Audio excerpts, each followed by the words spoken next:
لە چوارچێوەی هەوڵی لایەنە ناڕازیەکان بۆ هەڵوەشانەوەی ئەنجامی هەڵبژاردنە پڕ لە ساختەکاریەکەی 12 ئایار ئێوارەی چوارشەمە کۆبوونەوەی ئەنجومەنی نوێنەرانی عێراق بۆ پەسەندکردنی ئەو پرۆژە یاسایە بەڕێوە دەچێت کە بڕگەیەکی تایبەت بە ئەژمارکردنەوەی سەرجەم دەنگەکانی تێدایە. هەر چوارلایانی ناڕازی هەرێم کە کۆمەڵی ئیسلامی و بزوتنەوەی گۆڕان و یەکگرتووی ئیسلامی و هاوپەیمانی دیموکراسی و دادپەروەرین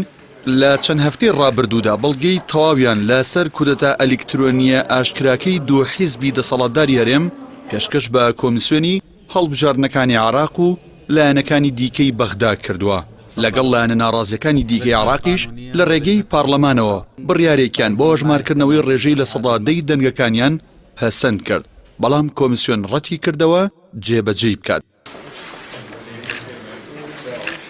هەر لە چوارچێوەی هەوڵی لایەنەکان بۆ گەڕانەوەی شکۆ بۆ هەڵبژاردن و مافی دەنگدەرانیان پەرلەمان بڕیاری هەموارکردنەوەی یاسای هەڵبژاردننی دا و خوێندنەوەی یەکەم و دووەمی بۆ پرۆژە یاسای هەمواری سێمی یاسای هەڵبژاردنەکانی عێراق کرد کە بەپێی پرۆژە یاساکە دەبێت لە سەدی دەنگەکان لە سەرجەم پارێزگاکان بەدەست ئەژمار بکرێنەوە. بەپێی زانیاریەکانە و هێزانی ساختەکاریان ئەنجام داوە کەوتونەتە هەوڵی ژێربەژێر بۆ شکستێنان بە کۆبوونەوەکەی پەرلەمان، چونکە ئەژمارکردنەوەی دەنگەکان ئەو لێشاوە ساختەکاریان ئاشکرا دەبێت کە ئەنجامیان داوە، هەر بۆیە هەوڵی پەسەند نەکردنی پرۆژە یاساکە دەدەن. ئەمە جگەلەوەی سەرجەم سندوقەکانی دەنگدان لە پارێزگاکانی هەرێم لە ژێردەستی هێزە ئەمنیەکاندان و لایەنە ناڕازیەکانیش ڕای دەگەێنن ئەو هێزانە بێلایەن نین و سەر بە هەردوو حیزبی دەسەڵاتن، هەر بۆیە دڵنیایی لەبارەی پاراستنی سندوقەکانەوە نییە و لە دوای هەڵبژاردنەکەوە ئەو سندوقانە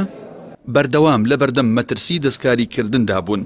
ئەگەری ئەوەش بەهێزە بەلای کەمەوە بەشێکیان دەستکاری کرابن. بۆیە لایەنە ناڕازیەکان ئەژمارکردنەوەی سەرجەم دەنگەکان و هەڵوەشانەوەی ئەنجامەکان و دووبارە ئەنجامدانەوەی هەڵبژاردن بە چارەسەر دەزانن.